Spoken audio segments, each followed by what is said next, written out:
Yeah, what's up with it? Do it cause I love it and I stuck with it. We ain't with the subbing in the cut with it. Please, none of the talks, I heard enough of it. Like, what you gonna do? Where you at? Who you with? You ain't really about this, don't talk about it. Really on the move, on the map, never slip. Keep your hands to your lips, don't talk about it. Real eyes, real lies all the time. Stand on it, if we said it, we don't walk around it. Loose lips, ain't ships, red cup, blue strips, new phone, who this? No, we don't allow it. Really on go, I don't know what's an off day. Now we on road, keep on smoking in the hallway. Now we got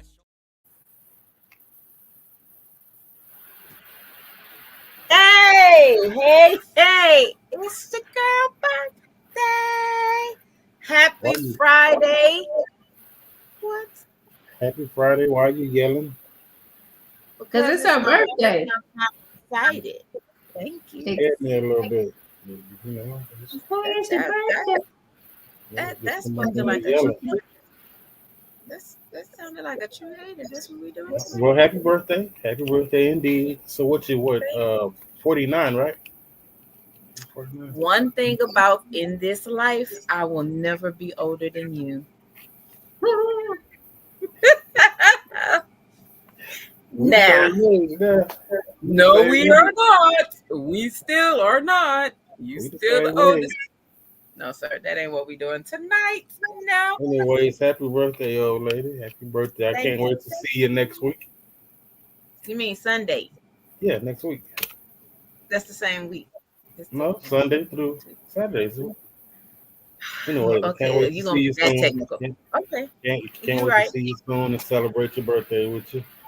Hey, Most Hope. definitely. Hey, I gotta make a trip to San Antonio. I need to make a trip. I keep saying it. All the other places that I would like to trip, I'm scared. I ain't going. I ain't heard nobody doing nothing over there, so I may have to go. Hey, meet me down there Sunday. Let's meet on down there Sunday. I wish, but we have a plan. We have a plan. Okay, well. We had a plan. Ooh. Dang, we got a plan. We're gonna plan it. We sure gonna plan it. We definitely will. Yes, we definitely will. Well, thank y'all for everybody that's coming in and will be rocking with us tonight. Welcome. If you have not yet, please like, share, subscribe, and hit the notification bell so you can know that when we are on or post something. So that is. Welcome in, Simone. Hello. Yes. Hey, Simone. So as you see, we got my trusty sidekick with me, my co-piloting, Mr. Unbothered. That's me. That means I don't let you get under my skin anymore. You don't let who get under your skin? You. See? I ain't even bothered. I ain't even bothered by that irritating laugh anymore. Anyways, how are you, Larneka Lavalias? I'm scared. I missed you last month. I'm doing good. I'm just trying to navigate this life, child. Trying to navigate this life, but I'm feeling good. I had me a very long nap. You know, you take one of those naps, you think it's the next day. Next day, yes. Woo! I got a crook in my neck. I'm like, what was I doing? That is not a nap. That's bedtime. Oh my God. I had the itis. I don't know. I've been just killing my diet, eating everything. And I know it's stress, Jesus, and I need to get that. I need to fix that because if I eat a heavy meal, I ain't even gonna fuss. I'm getting it after bring it back. Sunday, because Sunday I want some junk just to wash my ears. After that, I'm getting my life right. Turning my life over. My life right. All right, yeah. I will reach out to you Monday and I will ask you. Okay.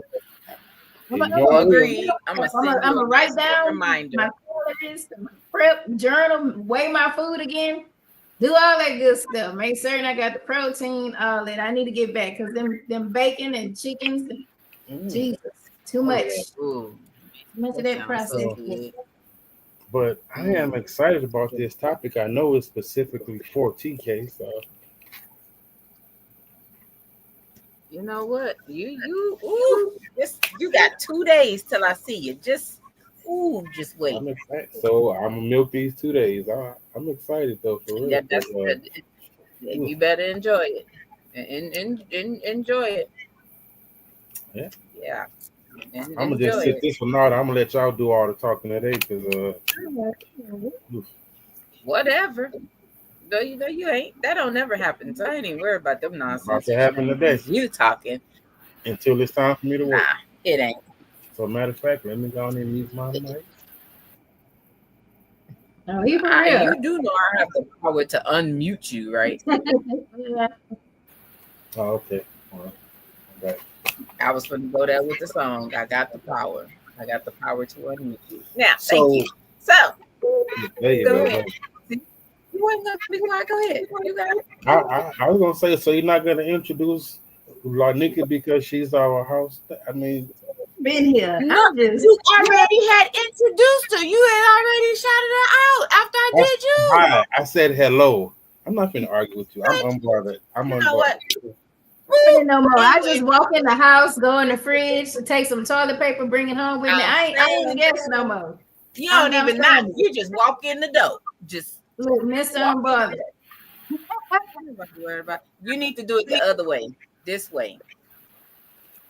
You're going backwards to front. Yeah, that way. There you go. There you go. See how I helped you right there? That's called a blessing. Block your blessing. Mm-hmm. As y'all can see, though, we do have the house therapist in the house. Miss Larneka. Yes. So y'all know it's about to go down with this topic tonight. Going down. Yeah. I'm a little apprehensive. This topic came from her because for her, which I hope that you are. This was one of her little posts that she posts because she posts a lot of that stuff with different situations. And I seen this and I was like, ooh, I didn't even know toxic hope existed. Her. Okay. I truly had just learned about it in that moment when I posted. See, the secret to me is, I'm going to tell on myself. I would say about 80% of the things I post is something related to me in some form or fashion.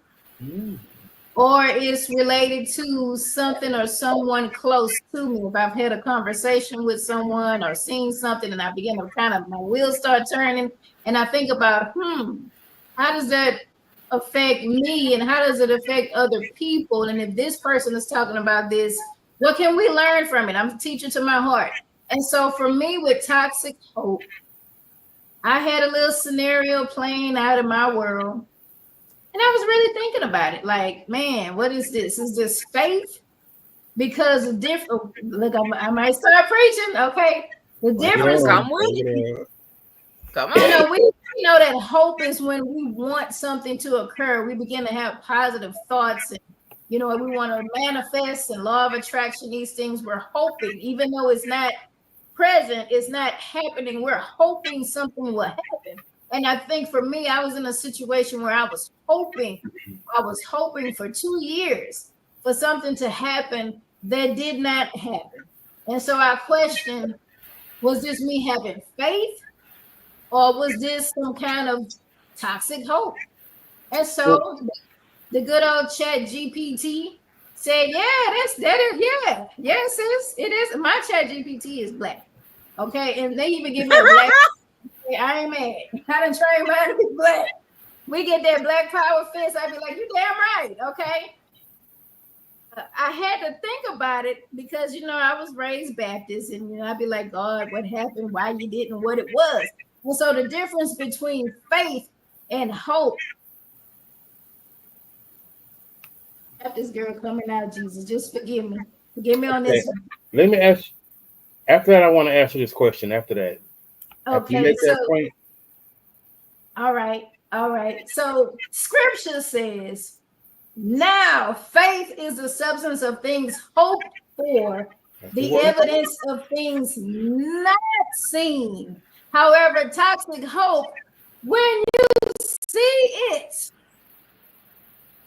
still believe that it's going to change, but you've seen it. That is the key to the difference. It's like, what's the difference? We have faith. We want to have faith to believe that something could happen, but these are things that we don't see with faith. Toxic hope is if we see it and we hope for change. So I'm gonna back on up because I just got excited. I'm gonna back up because we're gonna break it down real good. So D, what you got for me? Let me look. I think you might have just answered my question. My question was concerning toxic hope. Is it something that you want to happen in someone else? So is it you pressing your feelings, or is it you ignoring something that's coming towards you? All right. So basically what the textbook says is that toxic hope is a persistent belief that a harmful, unrealistic, or unhealthy situation will improve despite overwhelming evidence to the contrary. So I can hope, it doesn't have to necessarily be a negative situation that will change. Oftentimes it is how we get caught up in some of these toxic relationships because we went through the honeymoon phase and we waiting for that honeymoon to come back. But we can have unrealistic hope in something. We're wanting something to change. We're hoping something will change. Everything keeps saying this is what it is. It ain't getting ready to change. There's nothing for it to change. And we can wait, put our lives on hold, or even be in an unhealthy situation, hoping for something to change that just will not. So that was the difference between faith, because I'm like, where is that? Because I know, and I had to break down. I was like, okay, that makes sense. People get stuck in toxic relationships, dead end jobs. Maybe I'm at this job and they did all kind of mess to me. They eat my lunch out the icebox. I got some macroaggression going on. I'm smarter than everybody at the job, but yet I'm the person making the less money. It happens all the time. You can call it whatever you want. It still happens. Whether we affirming it or we DEI-ing it, it still happens. Okay, it still happens. A lot of times, we try to put a lot of positivity in it. Often we'll tell people, if you're in a situation, change your mindset, change how you're looking at it. Hope for brighter days. What's something positive that's happening in this situation? And then sometimes the best recourse is just to get out of it, if as we can. If it's a job, I ain't saying people just quit your job because what you're gonna eat. You got to have some money. Maybe make a plan to be able to get out and do something else, better yourself, do what you have to do to be able to get out of that situation. If it's a relationship, same thing. Make a plan. What do I need to do to get out? If it's something you need to get out of immediately, look at what resources are around you and go. So I'm guessing there are levels to this thing called toxic hope, of course, just by listening to the definition. And it could be something that you're pressing on someone else or something that you're ignoring.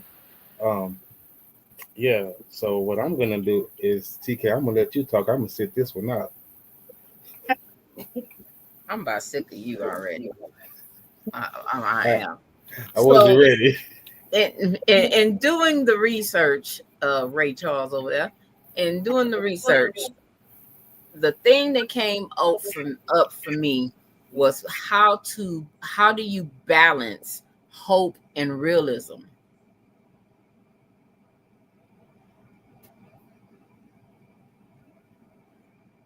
That was what you were saying you found. Yeah. How do you balance hope and realism? Well, the main thing you have to do is really look at the situation. We can only control ourselves. And if it's contingent on someone else changing or their situation changing,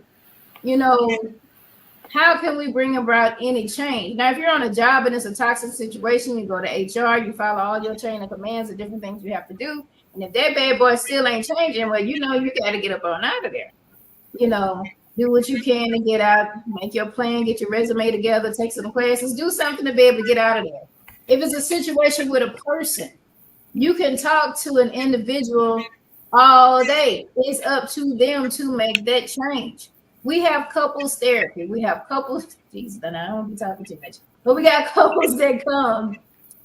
And what makes couples therapy effective is if both people want to change and open to change to make that relationship work.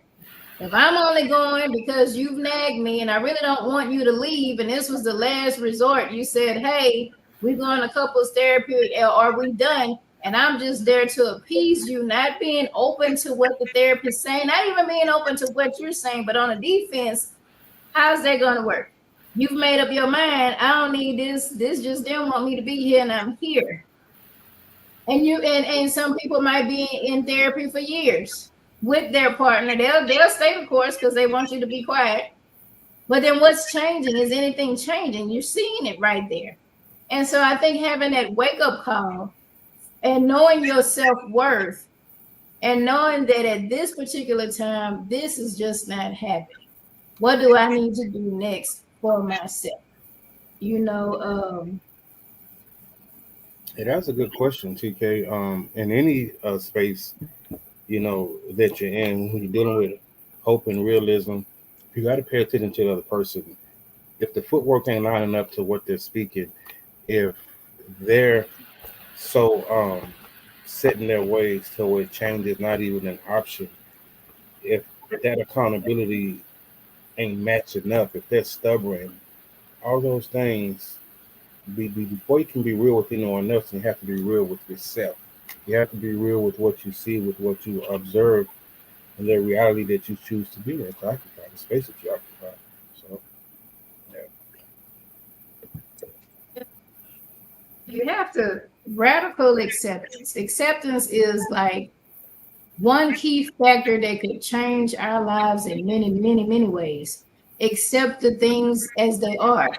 What is that serenity prayer that I found out some years back that really wasn't in the Bible? The Lord grant me the serenity to accept the things I cannot change, the courage to change the things I can, and the wisdom to know the difference. Yeah. Some circumstances and things we just can't change. Not to knock manifesting stuff, not to knock the law of attraction, not to knock the power of prayer. Some things were just not meant to be in our lives the way that we want them to be, the way we would desire them to be. I knew a girl, and Lord, I hope I don't get in trouble with Jesus. I ain't calling her names, but if people know, they don't know. I knew a girl from when I was in school, ran after this guy. That guy wasn't worth a damn. He just was not. Still ain't today. Okay, when I was school 30 years, they older than me. But she made her. That's how I learned about Habakkuk, writing down the vision and manifesting. I didn't even know all that. This was early, maybe 90s, 2000s, before all the books came out with Oprah and Ayanla about that. She was talking about it, and she had the pictures. And in essence, she manifested him. He was there. They ended up having children. They did all of that, but he still wasn't worth a damn. Wow. Then she had to deal with that. Now she's stuck. Then I think they not. I think that.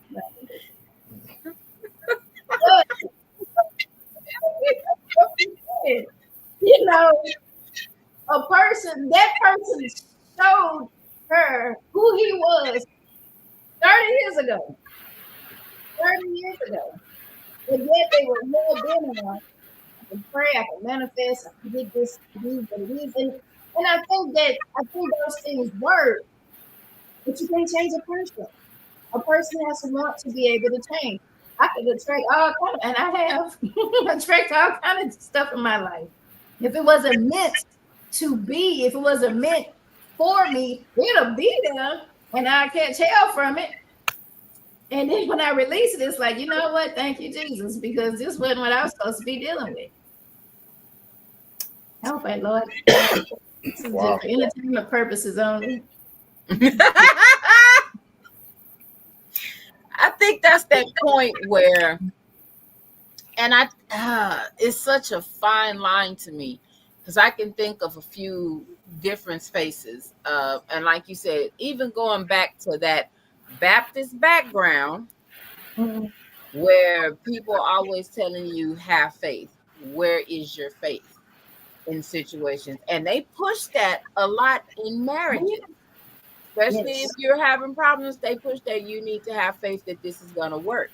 Okay, but then when that does not work and you feel that you didn't have that faith bigger than a mustard seed, because sometimes, hey, we need to have a little, they say you don't need little, but some of it need like the size of a watermelon or an elephant. But then when you got that and it didn't happen, I think it hit different. And out of space when you're supposed to have faith in these things and you're supposed to pray for these things and you're trying to manifest stuff and it does not happen, to me, I think a lot of people, that's where people lose faith.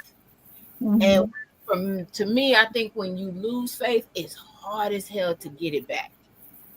Yes. When it constantly it seemed like it's a cycle of, okay, well, I had faith I was gonna get this job. I was qualified. I knew I should have had it. And you don't get it. And I think that it affects you spiritually and mentally. Because Definitely. spiritually, what am I doing wrong? Why is God not answering my prayer? He is. He not allowing you to be in a situation that you ain't supposed to be in. But we don't see it that way. We see it as what's wrong with me. Why? And we feel rejected. We have increased stress and anxiety, emotional exhaustion. We can have low self-esteem. And you know, all these negative things that come with it when we push faith in stuff that's really toxic hope. It becomes toxic hope. You know, I have had situations where before, I guess for folks who don't really know mental health in this vein of it, the actual medical biological aspects to mental health, for those who push spirituality into mental health by saying you don't have enough faith, it's the devil, it's spirits. Now, I believe those things do exist, trust, but nevertheless, sometimes you do have some situations that just faith will not move that mountain out of your way, but God will bring people to you to help you deal with that.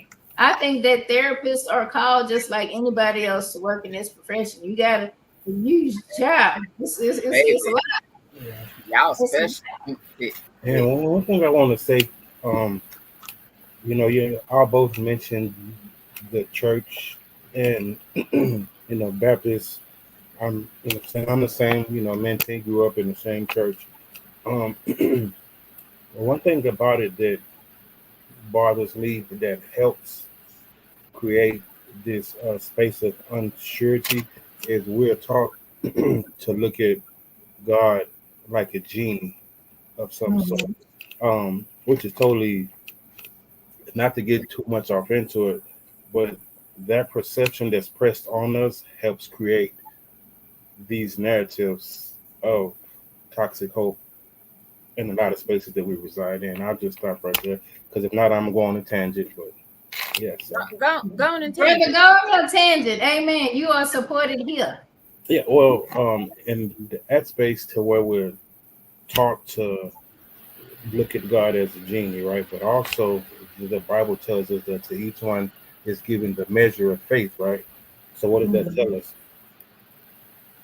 That tells us that when we are operating in faith, just like any tool, anything that we learn, the more we exercise it, the more we trust in those small areas, the more it's going to grow, right? Now, we got to understand that faith is not going to always look like the way we think it's going to look, you know. And you kind of spoke on that earlier. Us not getting that job or being in this space could very well be that protection that we need. but we think because we see things and perceive it to be one way that that's for us when that environment can consume us more than we can imagine. Mm-hmm. Amen to that. You know, and that's real. That is real as real is. Because a lot of times I can say in my own life, I've wanted so many things, and looking back at it, it's like a God saved me from a lot of stuff that wasn't for me. You know, recently I had some things to transpire and all the world going to hell right about now. And I thought, okay, God, I remember when I wanted that job with the feds, Jesus. I was so upset back in God knows whenever George Bush was president. Oh, sound like an old lady off what you call it. When Robert Cleveland was president now. But Long I as you remember, ain't talking about the first Bush, long as the first or the second. hell, the second one. Because the first one I was in high school. All right. The second one. I was trying to get with the feds. I wanted to work for the feds, and we went to war. They had a hiring freeze. I was working for TDCJ, wasn't even a therapist or none of that. I just wanted to be able to get out of Port Arthur, and they say, oh, they'll pay for you to relocate, and they pay good. I'm like, okay, and I went and got my master's degree right after I graduated with my bachelor's. I got my first master's in criminology, and I'm like, yeah. When we go to war, it's like, no. And then I don't know, God shifted my thoughts on that. And I ended up getting the education and became a therapist. None of this was nothing I saw in my hope for what I wanted my life to look like. And even as I maneuver this space in mental health, I wouldn't have thought I'd be here. You know, what I was mentioning to you earlier before the computer messed up or whatever was happening, child. You know, I am a mental health advocate. And it's funny how the school district I used to work for, I only got an education to be a therapist. I didn't know school counselors didn't really counsel like this. That was my purpose of changing careers, was because I saw the light. God showed me something, and I had faith because I could see the light at the end of the tunnel. Now, I did not know things would shift so much, but my faith in God allowed me to ride that wave of the shift. If it was up to me, job number one would have been a counselor, therapist type, and I would have been where I wanted to be. Nope, I had to be a teacher for hell. How long I was in the classroom? Probably 5 years in the classroom. Yeah. And then I ended up being the counselor. But in that vein, I realized school counselors ain't counseling. I'm doing testing. I'm doing all this other shit that ain't got nothing to do with what I wanted to do. I maneuvered around a lot till I got back here. And it made sense because I was open-minded enough to see, okay, these are journeys I need to take to be where I am right now. All of that needed to happen. If I would have been like just stuck on, well, maybe school counseling gonna change. It did, but it's not where I was. Yeah. I had to leave in order to see that change. And the irony is I could possibly be advocating for that because I didn't open my big mouth. And they like, why don't you come to the school board meeting? I'm like, dang, nothing but a thing. Let's go. I can, you know, in that respect, I didn't see none of this. That's the difference. Toxic hope, faith. I didn't see this path. That's kind of what I was asking you earlier. So now I'm able to connect it. Yeah, thank you for pointing that out. I'm sorry. Go ahead. Yeah, I didn't see the path. You know, but if I see where, okay, if I would have stayed there, I'd probably be grumpy. I'd be angry as hell. Thank God you're not. And nothing has changed. I've been gone from there for at least 7 years, 8 years, maybe 9. 9 years. Nothing has changed. Would I be stuck in that situation hoping for change? Knowing me, I'd probably still be pushing and advocating to what avail. I don't know. 9 times out of 10, because I'm a homegirl, they wouldn't listen to me because they didn't listen to me then. It takes people to leave. And everybody else recognizes you. For the people who were right there next to you to see it and miss it. And then why don't you come? I want to ask you a question real quick. It's a good segue, but I want you to tell us about yourself. Tell us how people can contact you. Tell us about your business. Let's go ahead and plug that in, right? Since you brought it up and we're here. That's so cute. I like that. Go ahead on, brother. Go on and segue because you got me all hyped. I'm going outside and running. They're probably gonna call the cops for me. But I am Larneka Lavalias. I am the owner of Larneka Lavalias LPCP LLC, and I provide virtual therapy in the state of Texas. I am working on being licensed in Georgia. So any of you folks in Georgia, look, it's coming, child. It's coming. It's coming. I'm also a counseling supervisor. So I have LPC associates that are supervised. I have graduate interns that are supervised. And I have psychiatric nurse practitioners. I had a psychologist. I'm a supervisor. Anybody interning, come on. One of the services that I do provide through my interns is free therapy to underserved populations in the community, typically teenagers, because I know that's a population a lot of people don't want to work with. They don't understand adolescence.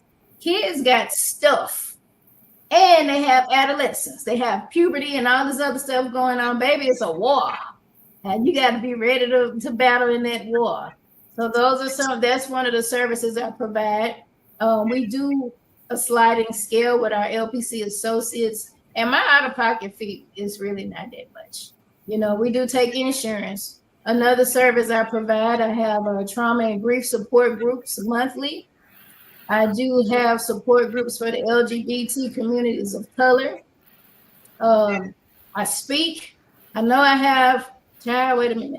Is it April? I have something in April with the Gift of Life. I know it's a breast cancer awareness survivors group. Lord, forgive me for missing the name of. I have that engagement coming up. If you ask me to come and I can come, I'm coming. So I go out there and I advocate. I do a lot of community outreach. I set up my little table with my mental health resources. If you follow me on social media, Larneka Lavalias LPCP LLC, that's on Facebook, that is on LinkedIn, that is on Instagram, you'll see me advocating in my posts. Yeah. I put up a good one about colorism, child. I was like, oh, that one took flight on that one because it's real. These are things that we don't talk about in our community, yet it affects us in many, many ways. So if you are interested in joining any of the support groups I have, if you are looking for a therapist, we have plenty of openings. You can go to www.lavaliaslpc.com to request an appointment. Now we upgrading the website, child, so that you might not see that. But if you go on to Facebook and hit me up, I'm trying to get that link. We're working on it. We're trying to upgrade. Like Beyonce, is that Beyonce that said that? Let me upgrade you, child. We're trying to get upgraded. Okay, we're trying to get it. Now, so right now, Facebook is the best way to contact you. Right now, Facebook is the best way. We're working on our links. We're getting it together. I had to, try to get it together. Do you have a business number? You can give us a call. The office manager answer the phone 409-527-4347, or you can email me at info@lavaliaslpc.com. I love it. And real quick, I have another sponsor that I want to shout out. As you know, it is tax season.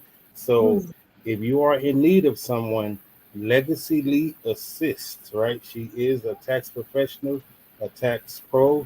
She is a dedicated tax professional, specializing in small business owners, content creators, rideshare drivers, and other gig workers, drawing on more than a decade of personal income tax experience. And her motto is she's building her legacy by helping you build yours. She has a email, Sharetta at legendarytaxpro.com. That's Sharetta, SHARETTA at legendarytaxpro.com. Her business number is area code 940-703-5711, and that is Legacy Lee Assist. Thank you for your sponsorship and all your support. All right, so if y'all need some tax help, it's time is now. Don't wait to the last minute. Or some therapy. Yeah. Amen. Because baby, they are booked and busy over there. You got to get your taxes together. Yeah. Because man, that'll affect your mental health for real. I stress every year. Yep, I was gonna say that'll mess your mental up, boy. That's true. Especially I when be you looking get at that all letter. You get that letter and say you owe 5,000 and something. Wait, wait. Well, we're not gonna stress this year. We're not gonna wait till the last minute. We're gonna get on it. We're gonna support. You know what makes me depressed when I look at all the money I spent on frivolous people. Frivolous things. Why did I give these people that money? Lord have mercy. Look at all my money. I went to the Chick-fil-A too much. I done went to who the much people is Smoothie King. I went to Chick-fil-A today. I'm gonna say I went to just Yeah. they might be a sponsor one day. I won't say. Never know. I'm in agreement. But yeah. So, TK, how you feeling navigating in this space of toxic hope so far? I can sadly I can relate. Oh Jesus, I can relate. I can relate on a few different levels, especially job wise, church wise. So it's very much of relatable, and I didn't see it that way until I saw her post, and when I started doing research, and I was like, oh, damn, this ain't nothing new. I've been having this already. I just didn't know it had a name to it. Right. Yeah. And my thing is like, I'm sorry. Go ahead. No, go ahead. Well, for me, it's mostly in the space of like so-called friends. I mean, I just keep people around knowing that I shouldn't keep them around, and then it just gets worse and worse and more chaotic and more traumatic. I'm like, man, I knew I. Anyways, yeah, that's yeah. Not you, people, but you know. I think that we even with all the other topics that we've had, we can relate because we've gone through some of them, or we know someone who has, and we don't really know what it is and what all it means. And so I think by identifying it, putting a label on it, putting a name to it, doing the research can allow us to better navigate life and work on healing. You know, toxic hope has to stem. I didn't go that deep in the origins of it, but it had to something back to some trauma, because I would think either how you were brought up with the church hope thing, which can be toxic in itself, especially if you're in an abusive relationship or situation where they're trying to turn it on. Well, where is your faith in this? I'm faithful, get my ass beat. What you mean? You know, in that situation. And I think that can affect how we view ourselves, our view of life. I think that when we've experienced stuff in our homes to where maybe it was modeled not even knowing, you know, we could have had a parent that was in a situation that stayed, and we would even ask, why are you here? Oh, it's going to be okay. Why are we still in this situation? It's going to be okay. Have faith. We don't realize that we were taught these things.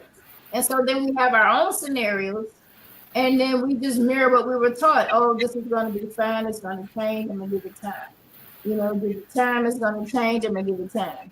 And you may find your life being, how dare I say, wasted, or time that you could have used for something else in a very toxic situation because you kept hoping for it to change. And that's not blaming anyone who are in these situations. It's not to blame. It's not, you know, casting doubt on who you are as a person. It's just being able to identify what's happening around you. And the more we know, the power of change can come. We empower ourselves to make that change. The more we know about these things, like I said, I was dealing with it. I didn't have a name for it, you know, and I had to reflect on the situation because I had to get. I released this. That situation was released for me. I believe that wholeheartedly. And as I reflect on myself, as I always do, to become more self-aware, I reflect what happened. It wasn't this person's fault. It was on me. They said from the beginning what it was. I'm hoping that something changes. They didn't show me nothing different But I'm hoping that was very unrealistic. My feelings hurt. Why? Because I had the toxic hope. They already from the beginning said what it was. That was on me. I can't blame nobody, you know. And so that's how I reflect acceptance. Get your life right, Larneka. Okay, get it together. Let's go. And that's how I speak to myself. Anybody that's dealing with that and you're having difficulty, it's good to talk to somebody. We're here. including We're here. yourself, including Huh? including talk to yourself. Including talking to yourself. Hey, people try to tell you don't talk to yourself. I do all day. Cause I gotta be my cheerleader. Who gonna come cheer for me? That's, yeah, I agree, and I Okay. get that. Yeah, for me it's a little different. Like I have a hard time letting people go because growing up I didn't have a lot of people around. You know, spent a lot of time alone. So once I become attached to someone, mine, I don't like. I don't want to let that person go. So I absorb so much. I could see a lot of things that I should not be a part of, but I don't want to let you go because I don't like to see people walk away from me. And see, that stems from that. You made that connection. You understand where that came from. And so now when you do have these people, you have to talk to yourself. How is this person adding to my life? Are they adding anything? Because I don't Am I let people get close. Now I ain't got no friends but one. okay? Okay. Maybe two. But yep. All right. No, you counted right. You said one. Anyways. Hey, small circles should be the healthiest you can have. I don't have to have a whole bunch of people around me. I'm I'm trying. okay with the faithful few. I'm trying to tell you. And I think even as growing up, a lot of times people push family very, very hard. And when you encounter or deal with family members that are just not good for you to be around, I think even in that space, especially when it's parents and siblings, you tend Mhm. to stay in that space because it's like you're not supposed to not talk to your parents, or you're not supposed to talk to your siblings because this is family and you need your family and stuff. But then when you come into encounter parts in your life where those people are toxic, or people be like, they know how that person is, well, just pray, baby. Just have faith. They gonna change. It'll get better. And 50 years later, and they still the same damn person. So Like, you're Okay. 50, so you're 50 years old. I was right. Oh, I'm amen. sorry. Go ahead. Happy birthday, TK. yeah. So I think in that space, when you're hoping for a parent to be a parent, to show up, to support, to do those things that that parent is supposed to do, and they don't never show. You just trying to be just hopeful and optimistic and have that faith and that clear evidence. When I be coming, I'm gonna be there to pick you up at 4, and it's 4 the next day, and you still sitting on the porch because you just still hoping that Yeah. this parent is gonna pull up. Yeah. So I think that family don't teach us how to set boundaries with family. In No, turn, it messes us up with setting boundaries with everybody else. I don't know. I know there are other cultures, they ain't playing with their family. They don't care. It's like you gonna tell me what? I don't care who you are, you the grandma, you the whoever you are, I'm gone. I'm not about to deal with it. And I think that most of us in the black community is your family. It is what it is. They can talk to you crazy, they can do all this other stuff, and it's your family. No, you can set boundaries with them. You can definitely. What's the lady? Nader Schwab has a good book. She's had several books on setting boundaries, but she had one about toxic family members and being able to set boundaries. We should be allowed to not go to the whoever house and a pedophile grandpa there and that BS. We could be allowed not to go. I ain't going, and my children ain't going either. Y'all may not have acknowledged it or tried to sweep it under the rug. Y'all keep sweeping, and I'm going over here. It's okay to set boundaries with whoever you need to, family, friend, or foe. Whoever you need to set boundaries with is okay. And I think that's been a disservice. I understand the why. I understand back and see generational trauma is real. Back in slavery time, family was all we had. We wanted to stay together. We wanted to try to keep together because people were getting kicked out and sold and moved or killed or whatever the case may be. So family did want to keep that close knit. And you kept things a secret because you didn't want nobody to get in trouble, to have to be sent off somewhere and whatever. But today, that's a detriment to us.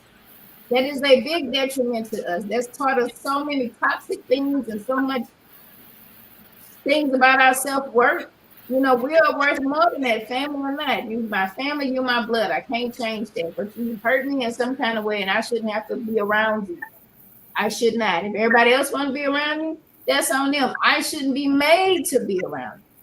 I should be able to. I ain't going. Who going? What? They having a barbecue and who there? Nah, I ain't going. Bring me a plate. Now I don't want your food. Right. I don't even want the plate. I don't want to take that. It don't even come into the house. How about who? From who? We should allowed to do that. You know, we should be, and it's not like people acting funny. It's people that's trying to preserve our mental health. Yeah. If we don't want to deal with it, we shouldn't have to. And I think that we have to break. That's another way of breaking some of these generational traumatic events and curses or whatever you want to call it. Along with that, we get taught so many things that are not good for us, not by somebody just being intentional. Hey, I know this is not good. I'm gonna teach this to you. You know, it's been tradition. It's been tradition. And I think the more we know, the more we can heal. Knowledge is indeed power to be able to heal from those things. Agreed. Oh, this is good stuff. I'm loving it. And like, I am just recently coming into that space to where I don't feel guilty about not showing up, to where I don't feel guilty about not answering my phone and, you know, saying no for whatever reason. I used to feel guilty, but now I'm like, man, please, I'm gonna go on with my life like you're gonna go on with yours. So yeah. Somebody taught you to feel guilty. Somebody taught you that it was wrong for you to feel like that. This is your family. What do you need? Talk to your whoever. Do that. It is if it ain't good for your mental health, you gotta do what you gotta do. And I know that guilt is something that is hard to navigate through, but once you do, you know, and that's where the talking to yourself comes in, because we'll tell ourselves all the stuff that somebody told us about saying no to whatever the case may be, or having your own identity or having your own belief about a situation is wrong. No, it's not. And so we have to navigate through all of that bad stuff. The shadow. Y'all had my girl on last week. You gotta navigate through that shadow that, you know, somebody taught you about, you know, to be able to change it. We do that in therapy, shadow work, therapy, CBT. They about the same thing. Your perspective. The shadow just allows you to dig a little deeper to find the root of it. Therapy does too, because we could use that. But I like the coaching aspect of it because the coaching have more time to be specific with that versus therapy. Traditionally, insurance only wants you to have so many sessions. COVID kind of blessed us because they ain't bothered us with it. We can go as long as we need to. But I think both do go hand in hand to give more time and credence to how did you develop that belief about yourself, and to allow, you know, working towards changing that belief, doing what you got to do to be able to change how you see yourself when you navigate certain spaces. I think that's rich. That is, that therapy helps us acknowledge and bring things to the forefront, but that coaching helps us move forward, right? Yes. Just be stagnant. Yes. Yeah, I agree. And even counseling, I feel like all three spaces are necessary because it's not just enough to acknowledge, right? But you have to have a plan, and then you can't be stagnant in that state. You have to move forward. So I encourage everybody to do counseling, therapy, and find a coach. Oh yeah. Necessary, necessary. So yeah, I agree with that 100%. You know, it was when I did the shadow work coaching that I knew specifically what to talk to my therapist about. Because I've been in therapy. I'm talking to the therapist about what I'm surfacing. I got this. Yep. I got that. Shadow work said, let's go in the water a little bit. And it was like, oh Lord, therapist, guess what I found out? Right. This is why this is this. And so it was helpful. It's been helpful. It's been very helpful. So I recommend it. Get your little shadow work, get your little therapy, child. You go and you can be a Christian and faith, whatever your ministry is. You can do that too. You can do your shadow. You talk to your therapist. You go talk to the pastor, the deacons, whoever else you're talking to over there. You talk with them too. Get just some scriptures and prayer life going with all that too. All of that works together. You know, I don't know why. You know, well, I do know why, but you know, all that works together. All that works together. It's all good holistically. If we want all of it, get your nutritionist too. Don't be eating them toothpaste, child. That's probably why I've been falling out in the coma, eating all that mess that I had stopped eating. When I tell you I fell asleep, child, what? What we put in our bodies is important too. Say no to the chickens, okay? Get you some baked chicken if you just gotta eat it. Oh man. Say no to the chickens. I don't want none of Can I that. put my chickens on a barbecue pit? There you go. I could do that all day. I got a little grill in here. I try to put the chicken breast on and try to do it. Okay. Go back to that. I've been tripping for a while. I need to get back to it. Yeah. Bring it back in. Bring it back in now. Bring it back in. Bring it back in, yes. Yes, indeed. Yeah. And I think with our community, we're not told either. Boundaries is like a lost word unless you go to the getting healing. So it's hard to have boundaries with people that don't exist or it's never been discussed. Like it's like an alien until I know definitely for me, I didn't know what the hell boundaries was till I started therapy. Yeah. Yeah. And that was last year or so. First set boundaries. They set boundaries when they mad. I ain't talking to them no more. They can't come in. That's the boundaries they set. Just and we think, oh, I'm setting boundaries. I ain't mad. Or other people will feel like, well, what did I do? You setting boundaries. We've put such a negative connotation on setting boundaries because people only do it when they mad. Yeah. I'm taking all my stuff back. Give me my keys, okay? But and not pretend it don't last. You mad for that 24 to 48, and then you right back into it. And so when we set boundaries, people think we're mad at them. It may not even have nothing to do with you. It's about me trying to preserve my mental health and me realizing certain things that I'm doing is pouring more into other people than I'm pouring into myself. So I need to set some boundaries on how I do that. Are you acting funny? What I did? Well, fuck, they mad. They were ready to fight. No, it's really about me. Yeah. Definitely. I was reading the title, of navigating the fine line between optimism and denial. And that kind of resonated with me a little bit different because, he can't tell you like, being optimistic is one of the words that I use all the time. I try to live by it, but I have to realize that sometimes that optimism is just simply me not wanting to see what I really see. Me just being in denial about what the situation really is. And because like I say it all the time, I hope it changes. I hope it get better. Oh, I hope that's not what they meant. They had to mean better than that. But the reality of it is, they meant exactly what they said. That behavior pattern that's exactly what they wanted to do at that time. So yeah, that was And like you said, pattern. We have to be observant. Did the person say something? Okay, what is that about? And then that's where conversation come in. Hey, you made mention of this. What's up? What's going on with that? What's really on your heart?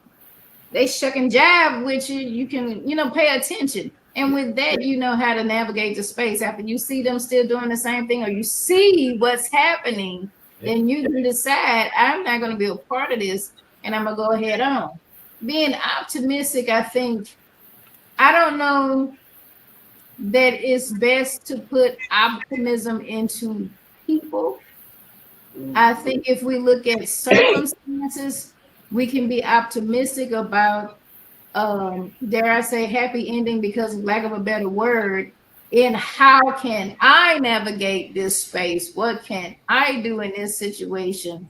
If I'm at my job and my job sucks or something, what is something good that I could see in it until I decide to do something different? Or if I know this is where I'm gonna be, I got 2 more years before I can retire. Jesus, child, I wish. Okay, and I know I need to just hold out, because what's for me is at the end of this. Then I could find some things that are good. I could change my mindset. I could look at some positive things that may be going on around me to help me, help me to navigate this space, because that's where I'm going to be. If you can get a good out, if it's you got like a lot of time and you can go transfer to another department or whatever the case may be, then so be it. But if it's a hostile work environment, child, call HR, do what you got to do. Fall out, get the commit from LA and go sit down. Understood. I'm with you. Yeah. I just wanted to point that out, though. Yeah. But TK, what you got?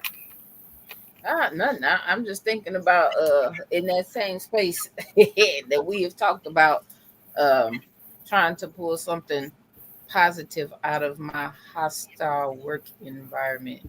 Oh Lord, really clocking out. Put my glasses back on. Now, if you can do something different, if you can set yourself up to do something different. Oh yeah, definitely. Jesus. Every time I tune you out, TK, I'm gonna put these glasses on. That's what that means. That's cold. I ain't worried about it, because you can't see with the glasses on. That's cold. Oh, and it mute itself too. Look out, Jesus. I ain't worried about him. I ain't even worried about him. Well, he gonna be real hungry when he get here. I already talked to my mama. I can talk to your mama too. Right? Well, I tell you. What y'all gonna be eating? What y'all got like that? Yeah, barbecue. It's the weather. If it don't rain, it's supposed to rain a little bit next week. Yeah. Now they say some kind of cold front coming, but I think it's gonna be to the north of us. They've been predicting this other snow. I'm like, look. You saw that. I don't think we're supposed to get snow. I know we are supposed to get another cold front. They're supposed to get some rain. Yeah, this weather is something else too. Looking at it drops again on Sunday. I'm gonna be in my house, praise God, watching the Super Bowl. Amen. That'd be my last day with them chicken wings. I'm gonna give it up. I'm gonna start Lent early. Give it up. Oh, is that what you meant? Oh, okay. I got you. So after Sunday, okay. Because I had already planned for the Super Bowl to eat a little junk, but I'm gonna try to get some healthy stuff in between that. You can get some carrots and celery. You know what? Veggie sticks in a ranch. Get some what? Carrots and celery. Oh, I thought you said something else. You know what? But I went to this black-owned grocery store in Houston. I seen that. I've been there. Black. Got some preserves. I've never had preserves in my whole entire life. Now I would like to just eat it out the jar. Do I have to put it on bread? Because that's too many carbs. Can you just eat it out the jar? It's yours. Put it on. I mean, like, I don't know. Like jelly is like, I don't know that I want to eat jelly. I've had jelly, but I've never had preserves. So I'm like, what's the proper way to eat preserves? Have you ever been to that farmer's market down there? I need to go. They have all types of stuff too. Both of them are. It at the farmers market is mostly black farmers, okay. So you can find people that grow, also like beef and farm-raised eggs and stuff like that. That is my plan. That is my intentions, to make certain that I'm putting my coins back into the community. No matter what it is, like I said, I've never had a preserve, but I was like, well, I don't see anything else in here that I need, but I know I want to spend some money. So I got me some apple. What that was? Apple something? Apple Apple preserves. butter. That sounds good. Apple butter. Yes. Love it. Yes. I eat it all the I got that, and I time. bought My me. daughter always talk about me eating apple butter. I'm loving it because I was like, child, if I mess around, I'm gonna be and ate the whole jar. Let me slow down. Let me pull up a little bit. Instead of eating candy, child, I could give me a little thing and put that for my little sweet. You know, sometimes It's good. when I'm stressed, I want some sugar. And so Yeah. instead of getting the Twix and the Snickers and honey buns, I can eat that. Try to put it on like a weekend cracker or something. Maybe that might. I don't know. Oh, Wheat. I got No? some crackers. She's I don't know. Like I've never had it. So I'm She trying act to like she was appalled, right? She I was know like, she was like, huh? I put cheese on crackers and lunch meat. Oh. I don't never heard Yeah, about she putting was like, I don't know, my damn crackers. apologies. So, the face definitely said, Did I you see it? don't know, damn cracker. You almost called me out my name. I'm a different kind of country girl. You know, we're trying to figure it out. I'm trying to figure it out. But we don't realize how nutrition really does affect our mood, our mental health, and all of that stuff. And I can definitely feel the difference since I, backslid and went back to some of that junk. It's like, yeah, it's because you miss. That's right. What I do, and I feel myself kind of going down that rabbit hole. I eat different. I eat avocados, tomatoes, red bell peppers, black beans. I eat stuff like that. I cook it myself because it does help. So I am intentional in that space. Yeah. This was very informative. I appreciate you as always. Don't leave because I want to ask you a question at the end. Miss Lavalias. I hope I pronounced it right. Yes, sir. Don't leave. Yeah, so I'm going to do my outro. I don't have a lot going on at the moment. I'm being still intentionally because I am in tune with the voice of God right now. God is birthing some stuff in me, working with me in some spaces. So I'm just kind of sitting in that space, making sure that I don't move prematurely and out of order. But I love y'all. I appreciate y'all. Thank you again for this hit topic. It was definitely an eye opener for me, very informative, and that's all I got. All right. Well, Miss Larneka, your outro. Yes, I'd like to thank you all once again for having me. This is a time to be had. I always enjoy sharing space with you all, and I appreciate you having me on. Knowledge is power. As a mental health advocate, my job is to educate the community to hopefully with the intentions of breaking the stigma so we can learn about ourselves. Toxic hope is something that we don't realize we are engaging in. And it's because of stuff we learned, stuff that people probably who taught it to us didn't even realize that's what it was. They just knew this is what we do, you do it too, kind of thing. But you can break that. You can break that cycle. You can break that generational trauma. You can break that. There's help out there. Holler at me on these social media streets, always in these streets. Always. We're trying to get that website up together. We're getting it together, but I'm here. I'll be here next month. And the following, the good Lord says the same. And thank y'all once again for having me. Definitely, most well, we appreciate you very, very, very much, and we thank you for putting us out here in other people's minds and hearts that did not know about us before you. Last week was a great episode. I loved it. Got a lot of great feedback and stuff off of it, so it very much enjoyed it. I got to see her in a different space versus the trauma and grief sessions. Oh yeah. That was good too. So I'm definitely enjoying that.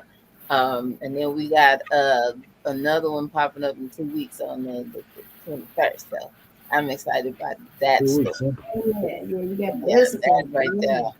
Yeah, that was need, one. So I'm excited about you need a heads up. Don't just be springing nothing on me. I need to be prepared. No, I'd already told you. I'd already told y'all. I told y'all 2 weeks ago. Two weeks Okay, ago. all right, we'll talk after. 2 weeks ago, because that's when I booked her, like 3 weeks ago now. And I told y'all, thank you. All right, I'm just saying. Thank you very much, sir. Now, let's see. You said you wanted to ask Larneka a question. Was it after we ended, or okay? Got you. Cool. All right, just checking in case she had last minute. But yes, if you have not, please like, share, and subscribe. Of course, y'all can always go back and watch not only this episode but prior episodes. Also, you can watch them and listen to them on Spotify. Hey. At work, sneaking, just put your little earpiece on and enjoy and support the episode. There is something in there out of them 150 some episodes that might cook for next year. Yeah, all right. Why you look like that? Because you just kind of dwindled off, and then I couldn't hear you anymore. Turn your hearing aid up. Okay, so we thank y'all as always for rocking with us and supporting. I thank everybody for all of my birthday wishes. I love y'all and appreciate y'all. So tune in next week. We know next week is Valentine's Day, and some of y'all got dates and stuff. Y'all enjoy y'all dates. I'm wearing red. You gonna wear red or pink? What we wearing? I don't know. Let me see what I find. Yeah. But you know I look good in red. I'm just saying. Pink is cute. Cute and pink too. I gotta look. I gotta see what I find. Yeah, I gotta see. Whatever, don't do me. But yeah. So, but we will be here next Friday. Anyway, decided being Valentine's Day, bring me some dessert back. But if not, enjoy. But always remember, you can come back and watch what you missed. So we will see y'all next week. Same bad time, same bad channel. And we are definitely out. Yeah, what's up with it? Do it cause I love it and I stuck with it. We ain't with the subbing in the cut with it. Please none of the talks, I heard enough of it. Like, what you gonna do? Where you at? Who you with? You ain't really about this, don't talk about it. Really on the move.